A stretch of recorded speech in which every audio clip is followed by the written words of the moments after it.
कल हमने 3D rotation पढ़ा, जिसमें बेसिक रोटेशन, एक्स एक्सिस के रेस्पेक्ट में रोटेशन, वाई एक्सिस के रेस्पेक्ट में रोटेशन और जेड एक्सिस के रेस्पेक्ट में रोटेशन हमने पढ़ा। उसके बाद हमने दो जनरल रोटेशन भी पढ़े। वो जनरल रोटेशन इसलिए कहे जा रहे थे क्योंकि ना तो वो एक्स एक्सिस के रेस्पेक्ट में रोटेशन था, ना तो वो वाई एक्सिस के रेस्पेक्ट में था, ना ही वो जेड एक्सिस के रेस्पेक्ट में था। वो रोटेशन एक जनरल रोटेशन था और वहां पे हम रोटेशन एक्सिस ना तो एक्स एक्सिस को यूज करते थे, ना ही वाई एक्सिस को, ना ही जेड एक्सिस को। हम एक ऐसी एक्सिस को यूज करते थे जो किसी एक्सिस के पैरेलल हो, या वो एक्स एक्सिस के पैरेलल हो, या वाई एक्सिस के पैरेलल हो, या वो जेड एक्सिस के पैरेलल हो। तो उस केस में हम रोटेशन करने के लिए पहले उस रोटेशन एक्सिस को किसी एक्सिस पे लाके कोइंसाइड करते थे, चाहे वो एक्स एक्सिस पे लेके आए, चाहे वाई एक्सिस पे लेके आए, चाहे जेड एक्सिस पे लेके आए। उस एक्सिस पे लाने के बाद फिर फर्दर उसका रोटेशन करते थे। तो इस केस में पहले हम क्या करते थे, उस ऑब्जेक्ट को ट्रांसफॉर्म करते थे, फिर क्या करते, सॉरी, ट्रांसलेट करते थे उसको किसी एक्सिस पे, चाहे वो एक्स हो, वाई हो या जेड हो। उसके बाद फिर हम उसको किसी सर्टेन एंगल थीटा पे रोटेट करते थे। उसके बाद दोबारा से उसको रीट्रांसलेट करते थे, यानी इसकी ओरिजिनल पोजीशन पे हम उसको पहुंचा देते थे। यानी हमें दो बार ट्रांसलेशन करना होता था और एक बार रोटेशन ऑपरेशन परफॉर्म करना होता था। इसी केस में जब हम ये बात कर रहे हैं कि हमारा रोटेशन एक्सिस ना तो एक्स है, ना वाई है, ना जेड है, उसके हम कह रहे हैं कि हमारा रोटेशन एक्सिस किसी एक्सिस के पैरेलल हो, तो किसी एक्सिस के पैरेलल के केस में वो रोटेशन एक्सिस किसी प्लेन पे एग्जिस्ट कर रहा है। वो देखिए इस फिगर में भी रोटेशन एक्सिस किसी प्लेन पे एग्जिस्ट कर रहा है और ये रोटेशन एक्सिस किसी एक्सिस के पैरेलल है। लेकिन ऐसा हो सकता है कि वो रोटेशन एक्सिस इस किसी प्लेन पे एग्जिस्ट कर रहा हो लेकिन वो किसी एक्सिस के पैरेलल ना हो। तो उस केस में हमें पहले क्या करना होगा, उसको ट्रांसलेट करना होगा। ट्रांसलेट करने के बाद उसे कुछ सर्टेन एंगल पे रोटेट करके उसको किसी एक्सिस के पैरेलल करना होगा। पैरेलल करने के बाद फिर हम क्या करेंगे, उस पर रोटेशन अप्लाई करेंगे। रोटेशन अप्लाई करने के बाद फिर उसका रिवर्स रोटेशन करेंगे, फिर हम उसे ट्रांसलेट करेंगे। ठीक है, तो ये कुछ सेट ऑफ एक्शन हमें परफॉर्म करने होते हैं तब जब हमारा रोटेशन एक्सिस हमारी किसी प्लेन में एग्जिस्ट कर रहा है लेकिन किसी एक्सिस के पैरेलल नहीं है। उसके बाद हमने केस 2 पढ़ा था। ये जो दो केस मैंने बताए केस 1 के थे, जिसमें रोटेशन एक्सिस किसी प्लेन पे एग्जिस्ट कर रहा है, जिसमें से एक केस में वो किसी एक्सिस के पैरेलल होगा और एक केस में किसी एक्सिस के पैरेलल नहीं होगा। ठीक है, दूसरा हम बात करें दूसरे केस की, कल हमने बात की थी जिसमें हमारा रोटेशन एक्सिस किसी प्लेन पे एग्जिस्ट नहीं कर रहा है। तो हमने बात किया था पॉइंट,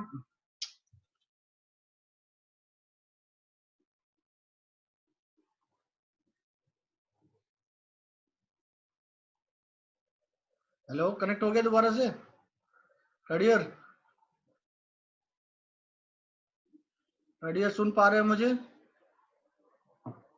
यस सर। उससे कनेक्शन टर्मिनेट हो गया था ना बीच में भी? ये सर वॉइस कट के आ रही। नहीं, कनेक्शन मेरी साइड से डिस्कनेक्टेड दिखा रहा था। चलो कोई नहीं, हो गया कनेक्ट ना। तो कल हमने जो लास्ट सेशन खत्म होते थे जो रोटेशन पढ़ा था वो भी एक जनरल रोटेशन था। और उस जनरल रोटेशन में जो रोटेशन एक्सिस होती थी हमारी, वो रोटेशन एक्सिस ना तो एक्स वाई प्लेन में है, ना तो एक्स जेड प्लेन में है, ना तो वाई जेड प्लेन में है।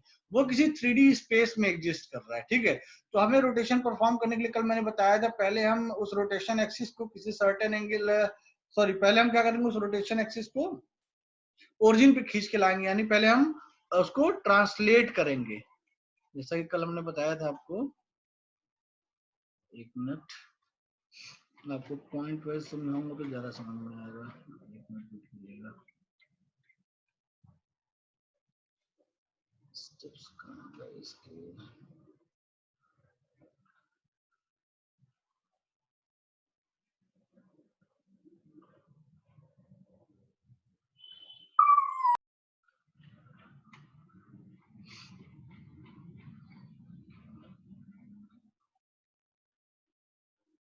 तो हम सबसे पहला ऑपरेशन क्या कर रहे थे, ट्रांसलेट कर रहे थे, यानी हम एक मिनट रुकिए।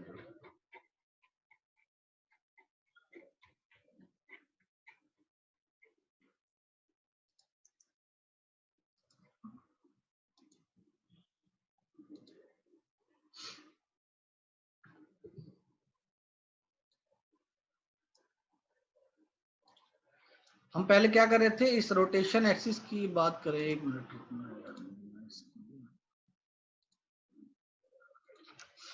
हमारे पास ये रोटेशन एक्सिस थी जो ना कि एक्स वाई प्लेन में है, ना वाई जेड प्लेन में है, ना एक्स जेड प्लेन में है, ठीक है। ये रोटेशन एक्सिस किसी 3D स्पेस में एग्जिस्ट कर रहा है। तो इस रोटेशन एक्सिस को हमें किसी एक्सिस पे लेके आना है, चाहे वो एक्स हो, चाहे वाई हो, चाहे वो जेड एक्सिस हो। तो किसी एक्सिस पे लाने के लिए पहले हम क्या करते थे, इस रोटेशन एक्सिस के P1 पॉइंट को ट्रांसलेट करके ओरिजिन की तरफ लेके आते थे, ठीक है। तो पहला स्टेप क्या होता था हमारा, इसको हम ओरिजिन पे लेके आते थे। जब ओरिजिन पे लेके आ जाते थे तो अभी भी क्या है, ये रोटेशन एक्सिस जो है P1 P2 रोटेशन एक्सिस जो है, ये रोटेशन एक्सिस अभी भी 3D स्पेस में एग्जिस्ट कर रहा है। इसके रेस्पेक्ट में हम किसी ऑब्जेक्ट को रोटेट नहीं कर सकते हैं। हमें इसे क्या करना होगा, किसी एक्सिस पे लेके आना है। तो हम सबसे पहले क्या करते थे, इसे किसी अल्फा डिग्री पे रोटेट करके, इसको जब हम इसको अल्फा डिग्री पे ऐसे रोटेट करेंगे 3D स्पेस में, तो रोटेशन के बाद ये जेड एक्स प्लेन में आ जाएगा, इस जेड एक्स प्लेन में आ जाएगा। तो अल्फा डिग्री रोटेशन के बाद जेड एक्स प्लेन में आ गया। अब जब जेड एक्स प्लेन में आ गया, तो उसके बाद हम क्या करेंगे, सपोज करिए अल्फा रोटेशन के बाद वो इस प्लेन में ऐसे आ गया, ठीक है। अब हम क्या करेंगे, हमें इस रोटेशन एक्सिस को इस जेड एक्सिस पे लेके आना है। तो हम क्या करते थे, फिर इसको बीटा डिग्री पे ऐसे रोटेट करते थे, बीटा डिग्री पे जब रोटेट करते थे, तो आफ्टर रोटेशन ये रोटेशन एक्सिस हमारी इस जेड एक्सिस पे कोइंसाइड कर जाता था, हमारी इस जेड एक्सिस पे कोइंसाइड कर जाता था। तो सिचुएशन कुछ ऐसी बन जाती थी स्टेप 2 की तरह, ठीक है, इस फिगर की तरह। तो सिचुएशन इस फिगर की तरह आ गई, मतलब हमारा जो रोटेशन एक्सिस था, जो किसी 3D स्पेस में एग्जिस्ट कर रहा था, जो कि ना तो एक्स वाई प्लेन था, ना एक्स जेड प्लेन था, ना वाई जेड प्लेन था, तो किसी 3D स्पेस में एग्जिस्ट कर रहा था। तो उस केस में हमने after performing three consecutive transformation, first one is translation and then two transformation is rotation. After that our rotation axis coincide on the our z axis, okay. After that उसके बाद जब हमारी रोटेशन एक्सिस जेड एक्सिस पे आ जाती थी, उसके बाद हम फाइनली वो ट्रांसफॉर्मेशन परफॉर्म करते थे जो हमें क्वेश्चन में कहा गया करने के लिए, यानी थीटा डिग्री पे रोटेट करने का। तो थीटा डिग्री पे अगर किसी ऑब्जेक्ट को रोटेट करना है और रोटेशन से हमारा जेड एक्सिस है, तो इसकी मैट्रिक्स रिप्रेजेंटेशन हमने पढ़ी है, उसी मैट्रिक्स को हम यहाँ अप्लाई करेंगे, उसका रोटेशन परफॉर्म करेंगे। तो जब हमने इस स्टेप से इस स्टेप में मूव किया हमने, तो हम जो मैट्रिक्स यूज करेंगे, कल हम इसी की बात कर रहे थे, सेशन आउट हो गया था। तो जब मैट्रिक्स यूज करेंगे, उस समय जो मैट्रिक्स यूज होगी वो ट्रांसलेशन की मैट्रिक्स यूज होगी। यानी पहला ऑपरेशन हमारा क्या है, ये देखिए, ये ओवरऑल जो है इस कंपोजिट ट्रांसफॉर्मेशन को रिप्रेजेंट कर रहा है। ये पूरा ओवरऑल ये कंपोजिट ट्रांसफॉर्मेशन को रिप्रेजेंट कर रहा है। सबको दिख रहा है स्क्रीन? Third yes sir. जो भी मैं ऑपरेशन परफॉर्म कर रहा हूँ सिलेक्शन का या जो भी चीज, आप सबको दिख रहा है ना?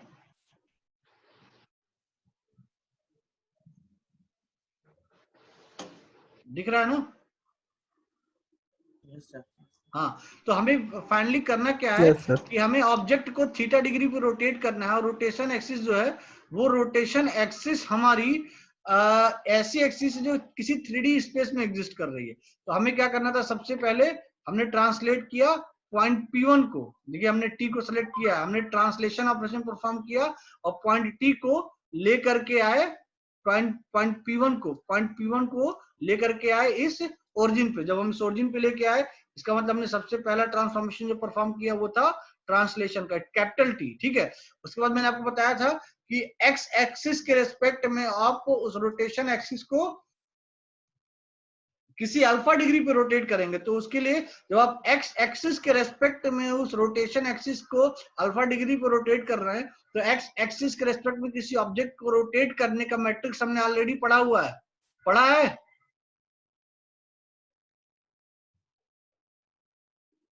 Yes, sir.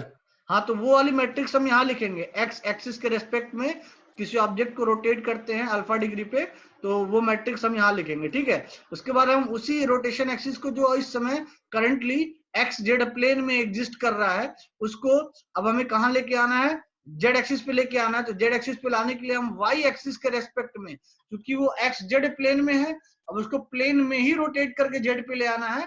तो हम वाई के रेस्पेक्ट में बीटा डिग्री पे रोटेट करेंगे, तो फाइनली जेड एक्सिस पे आ जाएगा। और जब जेड एक्सिस पे आ जाएगा, तो अब फाइनली हम उस 3D ऑब्जेक्ट को जेड एक्सिस के रेस्पेक्ट में थीटा डिग्री पे रोटेट करेंगे। आफ्टर रोटेशन हम क्या करेंगे, फिर रोटेशन एक्सिस को उसकी पुरानी पोजीशन में पहुंचाने के लिए रोटेशन इनवर्स ऑपरेशन परफॉर्म करेंगे। तो पहले बीटा डिग्री पे रोटेट करेंगे, उसके बाद अल्फा डिग्री पे रोटेट करेंगे, फिर हम ट्रांसलेशन का इनवर्स ऑपरेशन परफॉर्म करेंगे। तो ये जो ओवरऑल कंपोजिट ट्रांसफॉर्मेशन आपको दिख रहा है, इसमें हम सबसे पहले ट्रांसलेशन कर रहे हैं, फिर अल्फा डिग्री पे रोटेशन कर रहे हैं एक्स एक्सिस के रेस्पेक्ट में, फिर बीटा डिग्री पे रोटेशन कर रहे हैं वाई एक्सिस के रेस्पेक्ट में, फिर थीटा डिग्री पे रोटेट कर रहे हैं जेड एक्सिस के रेस्पेक्ट में, फिर बीटा डिग्री पे रोटेशन इनवर्स कर रहे हैं वाई के रेस्पेक्ट में, फिर अल्फा डिग्री पे रोटेशन इनवर्स कर रहे हैं एक्स के रेस्पेक्ट में, उसके बाद अगेन हम ट्रांसलेशन इनवर्स कर रहे हैं। ठीक है, तो ये जो ओवरऑल 3 3 6 1 7 ट्रांसफॉर्मेशन हो रहे हैं। देखिए यहाँ पे 7 ट्रांसफॉर्मेशन एक साथ हो रहे हैं किसी एक कंपोजिट ट्रांसफॉर्मेशन को रिप्रेजेंट करने के लिए। वो कंपोजिट ट्रांसफॉर्मेशन हमारा क्या है, आर थीटा। तो कहने का मतलब ये है कि यहाँ आपको इस फिगर में जो ओवरऑल ट्रांसफॉर्मेशन दिख रहा है डिफरेंट फिगर्स में, ये सारे ट्रांसफॉर्मेशन हम सिर्फ इसलिए कर रहे हैं कि हम किसी जनरल रोटेशन एक्सिस जो कि 3D स्पेस में एग्जिस्ट कर रहा है, उस रोटेशन एक्सिस के रेस्पेक्ट में किसी 3D ऑब्जेक्ट को 3D स्पेस में हम कैसे रोटेट करेंगे, और आफ्टर रोटेशन उसके कोऑर्डिनेट क्या होंगे, उस कोऑर्डिनेट को इवेलुएट करने के लिए हम इसी रिजल्टेंट मैट्रिक्स को यूज करेंगे आर थीटा। इस रिजल्टेंट मैट्रिक्स को यूज करके इस रिजल्टेंट मैट्रिक्स में उस 3D ऑब्जेक्ट के सारे कोऑर्डिनेट्स को हम यूज करेंगे। जैसे कि फॉर एग्जांपल अगर मैं 3D ऑब्जेक्ट का एग्जांपल अगर यहाँ पे ले लूं, जैसे मैं इसी फिगर को ले लेता हूं, कंट्रोल सी किया मैंने,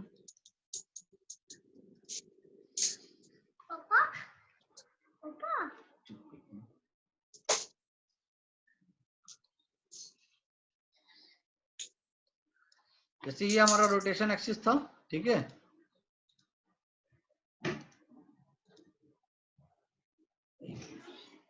ये हमारा रोटेशन एक्सिस इनिशियली गिवन था y, ठीक है। हम क्या कर रहे हैं, हमारे पास एक ऑब्जेक्ट है यहाँ पे क्यूबॉइड शेप में, हमें इस ऑब्जेक्ट को रोटेट करना है इस एक्सिस के रेस्पेक्ट में, ठीक है। तो हम क्या कर रहे हैं, पहले इस एक्सिस को रोटेट कर रहे हैं अल्फा डिग्री पे और यहाँ लेके आ रहे हैं। जब इसको रोटेट करके हम यहाँ लेके आए तो ये ऑब्जेक्ट भी कहाँ आ जाएगा, फाइनली यहाँ पे आ जाएगा, कुछ इस तरह से ऑब्जेक्ट आ जाएगा यहाँ पे, ठीक है, ऑब्जेक्ट यहाँ पे आ जाएगा।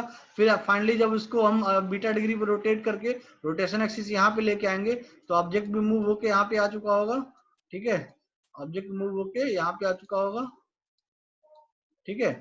अब हम क्या करेंगे, हमारे पास रोटेशन मैट्रिक्स होती है किसी एक्सिस के रेस्पेक्ट में रोटेट करने के लिए। रोटेशन एक्सिस अब जेड एक्सिस पे आ चुकी है, तो जेड के रेस्पेक्ट में हम इस ऑब्जेक्ट को रोटेट कर सकते हैं।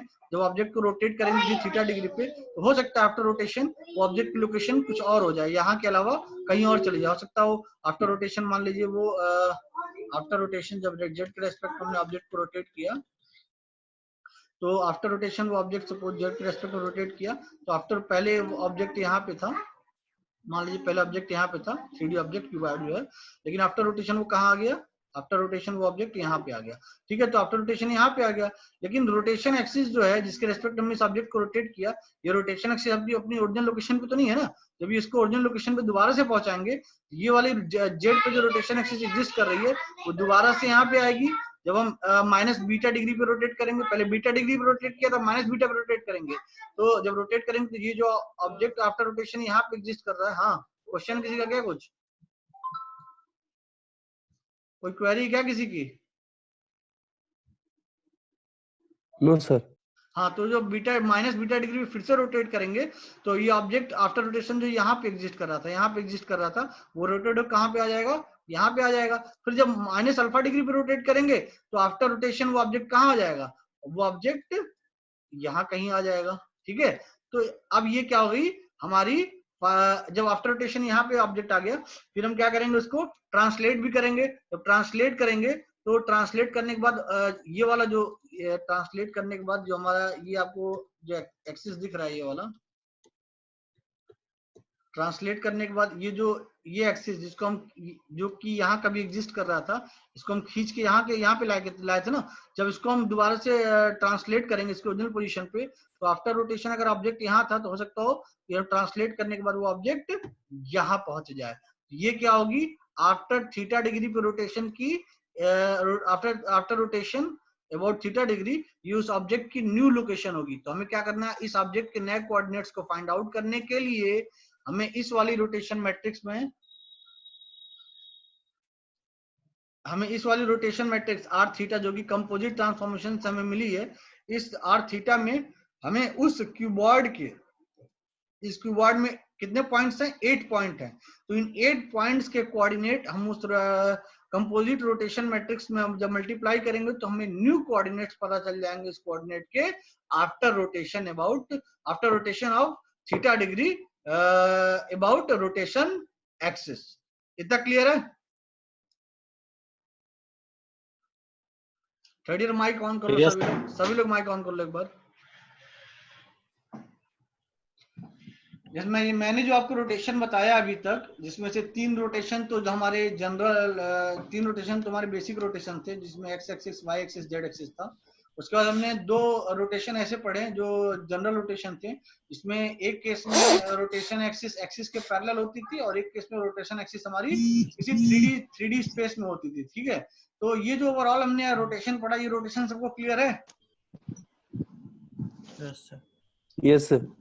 ठीक, कल मैंने नोट्स शेयर किया था, तुमने नोट्स देखा एक बार? कल मैंने 3D रोटेशन का नोट्स इसीलिए शेयर कर दिया था कि जब तक आप एक बार खुद नहीं देखेंगे समझ में नहीं आएगा, क्योंकि ये बहुत कॉम्प्लिकेटेड टॉपिक है। जितनी आसानी से मैंने बता दिया और जितनी आसानी से आप सुन लिए आपको लग रहा होगा कि बहुत आसान है, आसान नहीं है। वो जब आप पढ़ने बैठेंगे 10 तरह के क्रॉस क्वेश्चन आपके माइंड में आएंगे। तो सबने देखा था कि नहीं एक बार नोट्स?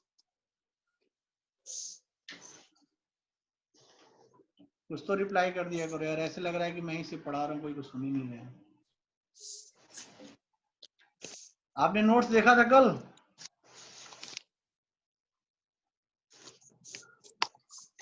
इस खामोशी को क्या समझो भाई, किसी ने पढ़ा नहीं लग रहा है? थर्ड ईयर, मेरी आवाज पहुंच रही है तुम लोगों तक? Yes sir. तुम लोगों ने नोट्स पढ़ा था कि नहीं कल, जो 3D रोटेशन का मैंने टॉपिक आपको भेजा था? किसी ने नहीं पढ़ा? आज सभी लोग 3D रोटेशन अच्छे से पढ़िएगा, ठीक है? क्योंकि जब तक आप खुद नहीं देखेंगे आपको समझ में नहीं आने वाला है। दूसरी चीज, आज मैं आपको 3rd यूनिट से ट्यूटोरियल 5 मेल करूंगा, ठीक है? जिसमें जो ये वाला ट्यूटोरियल है, इसमें बहुत ज्यादा इंपॉर्टेंट क्वेश्चन तो नहीं कहेंगे, क्योंकि जो मेन इंपॉर्टेंट क्वेश्चन वो आपके 6 ट्यूटोरियल में एग्जिस्ट कर रहा है, वो टॉपिक मैंने अभी पढ़ाया नहीं है। तो जो ट्यूटोरियल आज मैं दूंगा, इसको आप किसी भी तरह से करके सैटरडे तक सबमिट कर दीजिएगा, ठीक है? Yes sir. अब हम नेक्स्ट टॉपिक पे मूव करते हैं। हमारा नेक्स्ट टॉपिक है स्केलिंग, ठीक है? हम सभी जानते हैं स्केलिंग एक ऐसी ट्रांसफॉर्मेशन है जिसमें हम ऑब्जेक्ट की साइज को स्केल करते हैं। या तो ऑब्जेक्ट की साइज को हम बड़ा करते हैं या तो ऑब्जेक्ट की साइज को छोटा करते हैं, ठीक है? तो आपने जब 2D स्केलिंग पढ़ा था, तो 2D स्केलिंग में आपने एक ऐसी मैट्रिक्स पढ़ी थी जिसमें 3x3 की एक मैट्रिक्स थी। एक मिनट, जब हम 2 डायमेंशनल स्केलिंग पढ़ रहे थे, तो 2 डायमेंशनल स्केलिंग में हमने एक मैट्रिक्स पढ़ी थी। वो मैट्रिक्स 3x3 की एक मैट्रिक्स थी, ठीक है? जिसमें हम यहाँ लिखते थे SX, यहाँ लिखते थे SY, यहाँ लिखते थे 1, रिमेनिंग प्लेसेस पे हम क्या डालते थे, 0। ऐसे होता था कुछ, ऐसा मैट्रिक्स पढ़ा था हमने जब हमने 2D स्केलिंग पढ़ी थी, ठीक है? जब हमने 2D स्केलिंग पढ़ा था तो हमने इस तरह की एक मैट्रिक्स पढ़ी थी 3x3 की, जिसमें हम SX और SY 2 टर्म यूज करके एक स्केलिंग मैट्रिक्स कैपिटल S बनाते थे, और इसी स्केलिंग मैट्रिक्स को यूज करके आफ्टर स्केलिंग हमारे ऑब्जेक्ट के, हमारे 2D ऑब्जेक्ट के जो कि किसी प्लेन में एग्जिस्ट कर रहे हैं, उसके फाइनल कोऑर्डिनेट्स क्या होंगे वो हम फाइंड आउट करते थे। सेम ईयर जब हम 3D स्केलिंग पढ़ रहे हैं, जब हम 3D स्केलिंग पढ़ रहे हैं तो यहाँ पे देखिए आप 3x3 की मैट्रिक्स की जगह हमारे पास 4x4 की मैट्रिक्स है। और जैसा कि हमने 2D स्केलिंग में SX और SY दो टर्म यूज किए थे। माइक ऑफ कर लो सुमित माइक ऑफ करो। जब 3D स्केलिंग की बात करेंगे तो 3D स्केलिंग में हमारे पास तीन टर्म्स हैं, SX, SY और SZ। जैसा कि 2D स्केलिंग में हम ऑब्जेक्ट को दो डायरेक्शन में स्केल करते थे। जैसे ऑब्जेक्ट हमारा सपोज करो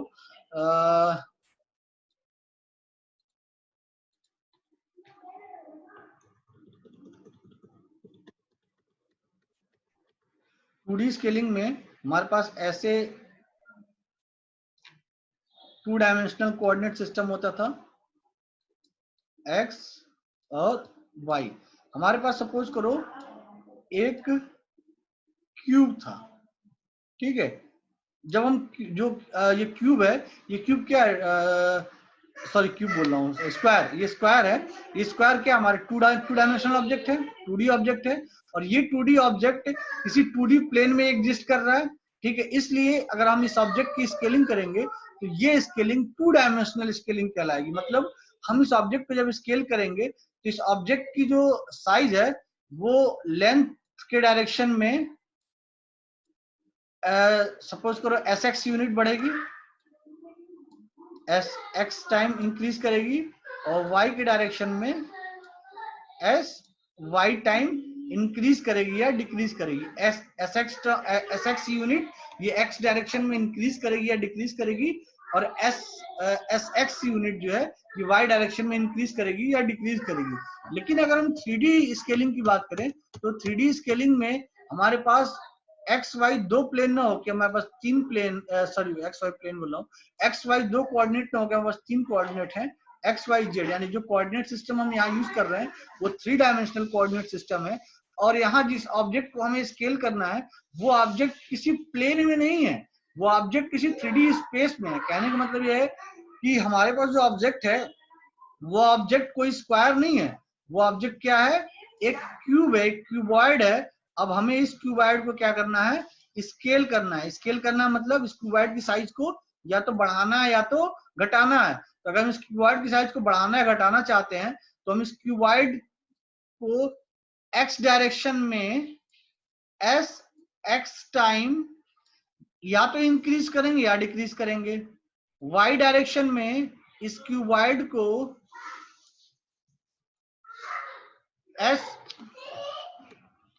SY टाइम या तो इंक्रीज करेंगे या डिक्रीज करेंगे, सॉरी हाँ। और Z डायरेक्शन में, ये हमारा Z डायरेक्शन है, ठीक है।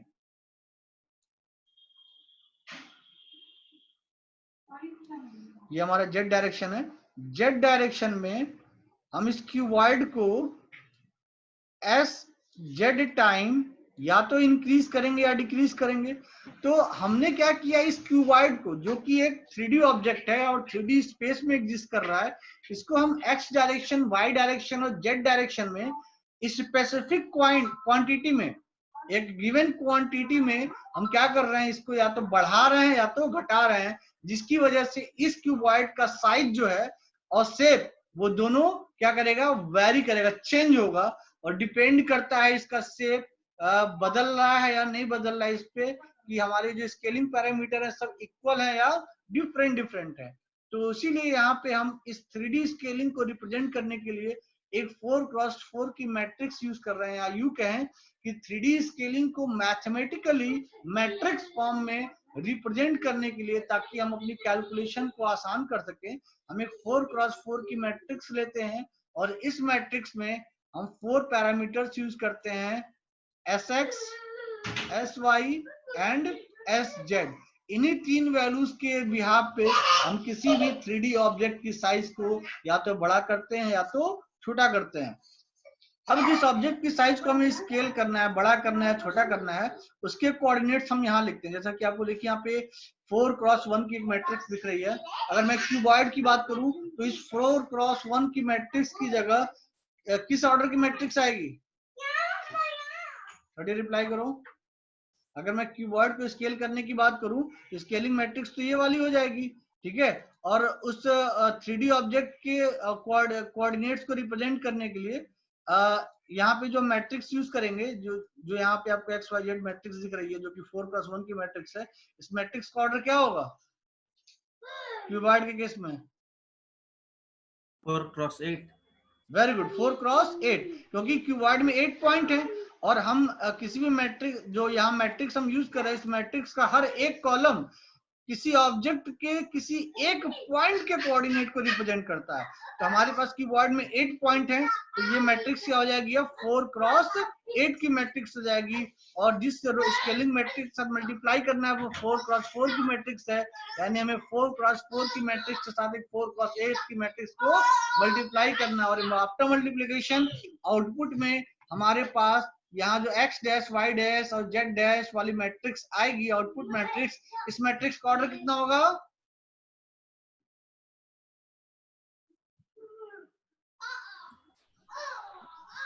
Third year I am waiting. Very good, 4x8। ये सबको समझ में आ रहा है? यहाँ तक सबको Yes, समझ में sir. आ गया? Yes, sir. ठीक है।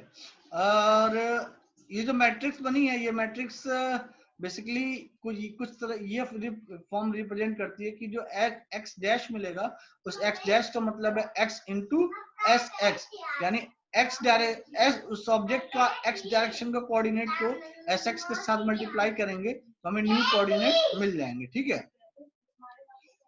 जैसा कि आपको यहाँ देखिए इस फिगर में दिखाया जा रहा है, हमारे पास एक छोटा सा ऑब्जेक्ट है। एक मिनट,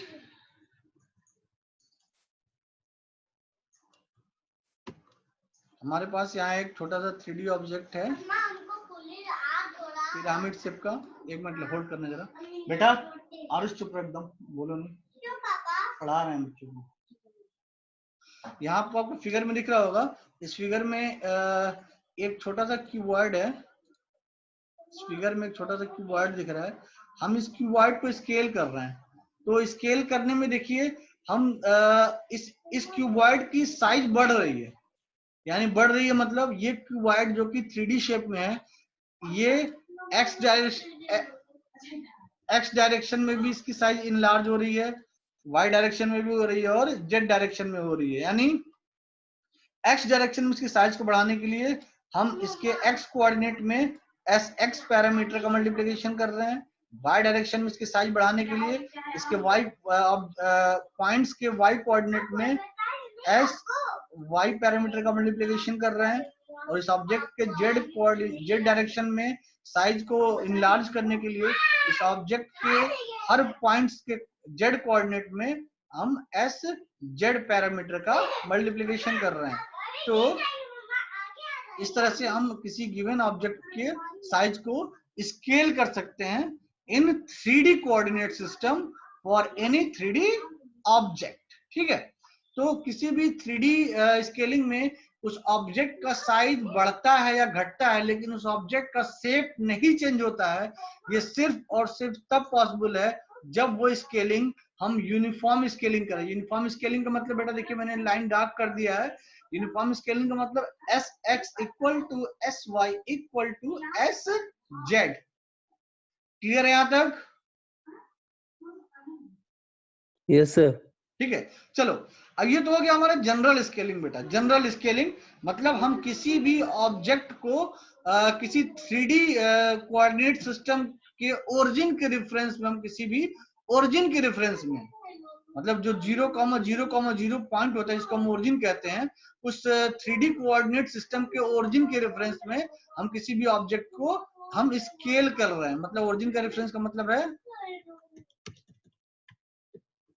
ओरिजिन का मतलब है हम अभी जो स्केलिंग पढ़े हैं वो स्केलिंग इस वाले पॉइंट के रेस्पेक्ट में हो रही है। देखिए मैंने रेड कलर का सर्कल बनाया है। माइक ऑन कर लो। Yes, sir. हमने जो स्केलिंग की है वो जो रेड लाइन मैंने बनाया है, जो 0,0,0 से रिप्रेजेंट हो रही है इस 3D कोऑर्डिनेट सिस्टम में, हम इस ओरिजिन के रिस्पेक्ट में इस ऑब्जेक्ट को स्केल कर रहे हैं। ठीक है। लेकिन अब हम जनरल केस की बात करते हैं, तो उस जनरल केस में हम पहला केस ले रहे हैं।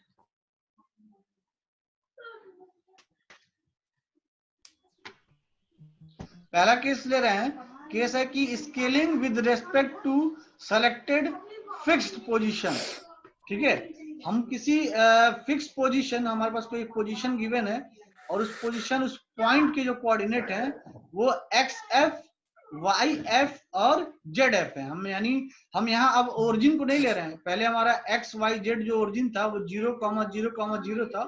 अब वो हम उस ओरिजिन के रेस्पेक्ट में हम इसको स्केल नहीं कर रहे हैं, हम किसी अनदर पॉइंट जो कि 3D स्पेस में एग्जिस्ट कर रहा है और उस पॉइंट के कोऑर्डिनेट हैं एक्स एफ, वाई एफ और जेड एफ, हम उस पॉइंट के रेस्पेक्ट में अब हम अपने 3D ऑब्जेक्ट को स्केल करेंगे। जब उस पॉइंट के रेस्पेक्ट में स्केल करेंगे, बेटा हमें एक चीज बताओ, अभी तक जो हमने 3D स्केलिंग पढ़ी वो 3D स्केलिंग ऐसी स्केलिंग थी कि हम जो ऑब्जेक्ट को स्केल करते थे वो ऑब्जेक्ट ओरिजिन के रेस्पेक्ट में स्केल करते थे। Yes sir. तो यहाँ Yes, जो हम sir. स्केलिंग करने जा रहे हैं, ये स्केलिंग उस ओरिजिन के रेस्पेक्ट में नहीं है, किसी अदर पॉइंट के रेस्पेक्ट में है जिसके coordinate X F, Y F और जेड एफ है। तो यहाँ पे स्केलिंग अगर हमें परफॉर्म करनी है, तो अगर हम इस point X F, Y F और जेड एफ को खींच करके ओरिजिन पे लेते आए, इस पॉइंट को खींच करके ओरिजिन पे अगर लेते आए, समझ में आ रहा है? यानी हम अगर ट्रांसलेशन ऑपरेशन परफॉर्म करें तो हमारे पास ऐसी मैट्रिक्स अवेलेबल है स्केलिंग के लिए जिसमें हम किसी भी ऑब्जेक्ट को ओरिजिन के रेस्पेक्ट में स्केल करते हैं। तो देखिए आप, जब हम इस मैं फिगर को कॉपी कर लेता हूं।